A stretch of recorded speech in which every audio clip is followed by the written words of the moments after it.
All right, greetings again. This is video 2 of several for Wednesday's lecture. So when we talk about what we're going to talk about, over the next half hour or so, I want you to keep your eye on the ball, as they might say. So I want 2 questions to be sort of in the back of your mind when we're talking about things that might not seem connected to what we talked about last week. All right, and the first one is, how does cooperation among strangers, result in the standard of living that we have? How does cooperation among strangers, commercially especially, give rise to the society that we live in?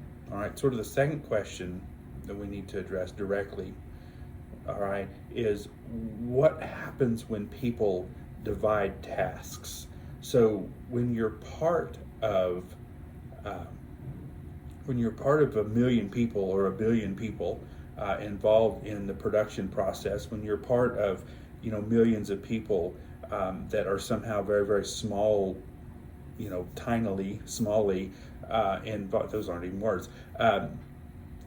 When you have a minuscule role in somebody eating a banana, or when you have a minuscule role of somebody getting a t-shirt or something like that, what is naturally going to happen is that when you're one in a million doing what to some people might think is a simple process, the role in your process is going to become highly specialized. So no one does the whole thing with anything. All right, everybody takes a small piece of the production process and will own that piece of the production process. So what I want you to think about, this. All right, I want you to think about this.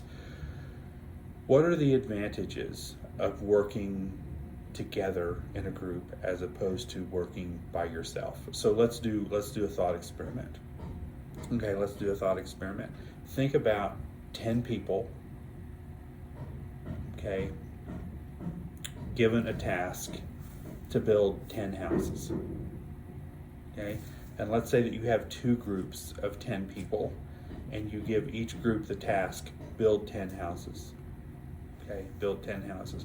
One group, all right, says, well, there's 10 of us.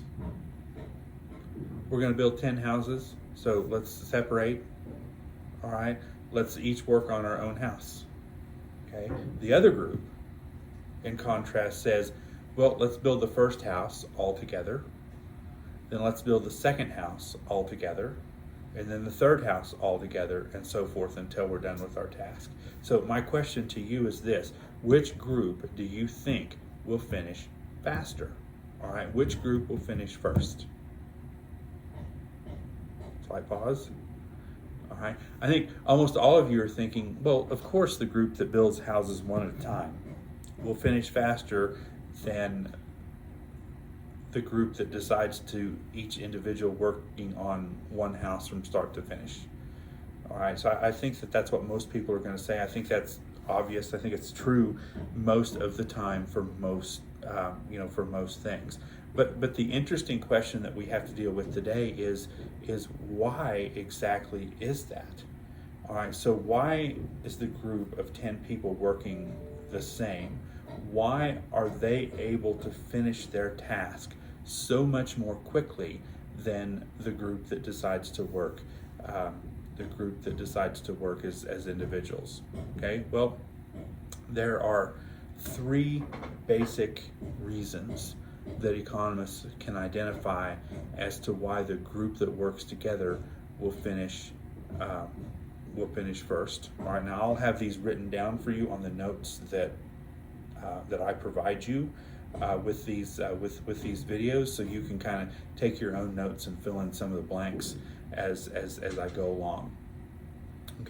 The first way, all right, The first way that working together is advantageous is that people will tend to sort into jobs that they do best. All right, so building a house is a complicated task. There's lots of different things. You've got to, brick the house, frame the house, lay the foundation, paint the house, put in the windows, roof it. There's all kinds of different tasks.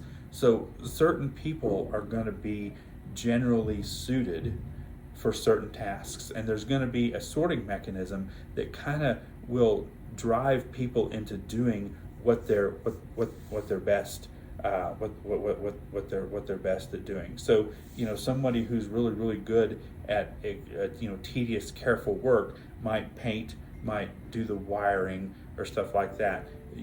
Big brawny people who are perhaps able to do heavy lifting and stuff like that, they might be the ones that brick and frame the house and lay the foundation, work with the cement and stuff like that. But at any rate, there's going to be a sorting into tasks. All right, so already you can see the advantage of working together, because if you're building your own house, you have to do all the tasks. You have to do the things that you're best at. You have to do the things that you're not best at. All right, if you're working in a group, people can gravitate towards the tasks that they do best, and thus ultimately work faster.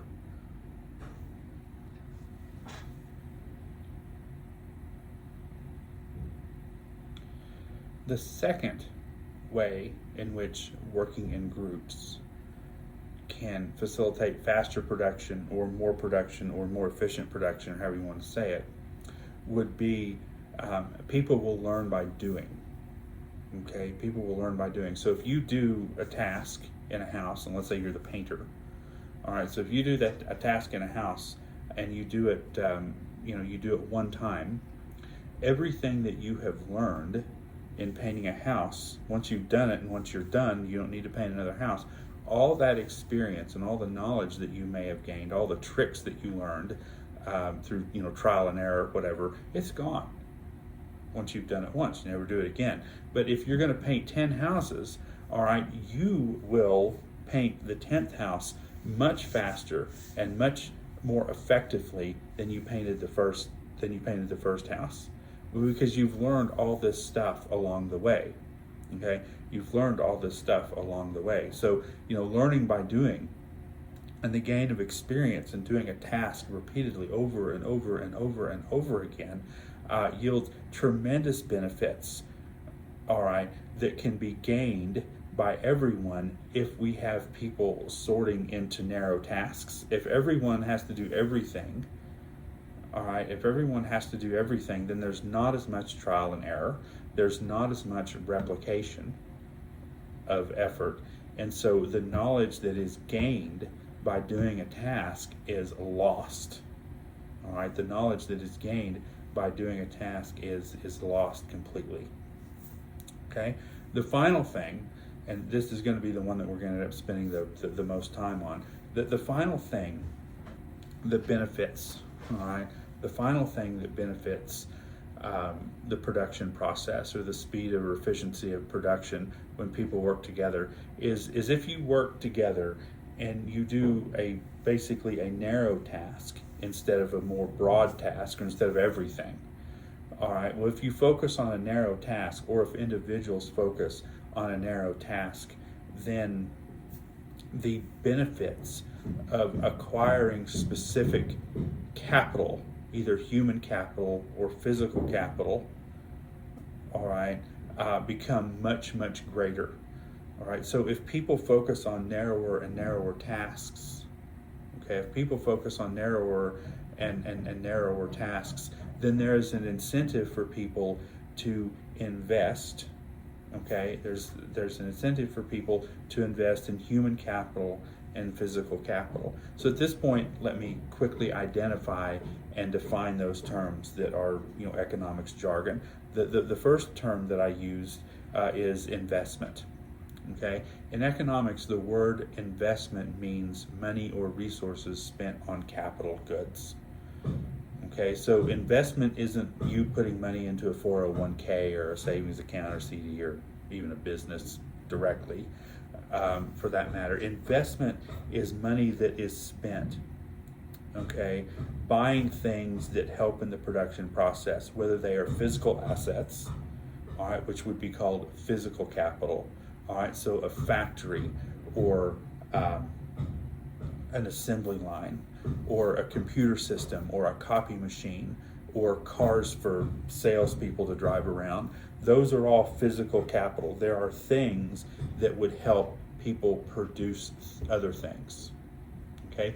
Human capital is specialized knowledge that one learns, all right, that helps in the production process. So when you're sitting here in class, when you're getting your degree from WT in a couple of years, what you have done in the process, hopefully, is acquire a lot of human capital. Okay, so you've had some formal training. All right, you've gotten knowledge placed in your head, all right, somehow that will help you be more productive. All right, so if you're an accounting major, you'll learn accounting, among other things. All right, that knowledge that you will gain from textbooks, from the classroom, from your practical experiences in your educational system will make you a more productive accountant. Okay, so the money that you spend on that is an investment in human capital. All right, so you're spending money to make you more productive. Okay, or society is spending money to make you more, to make you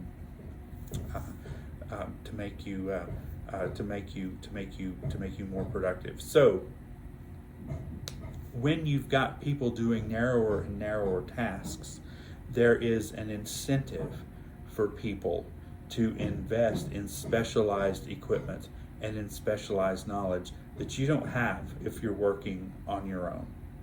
Okay, more on that a little bit. So let me sort of summarize to this point. All right, let me summarize to this point. There are three ways that economists view that working together, that in economists' view, working together improves efficiency, allows us to make more stuff, all right, and more stuff more quickly. The first is that people sort into jobs that they tend to do best. The second is that people learn by doing. Okay, the second is that people learn by doing. The third is that if you work with others and do narrower and narrower tasks, then you've got an incentive to acquire specific capital. All right, either human capital or physical capital. All right, so we'll start exploring those three things in detail in the next video. So stay tuned.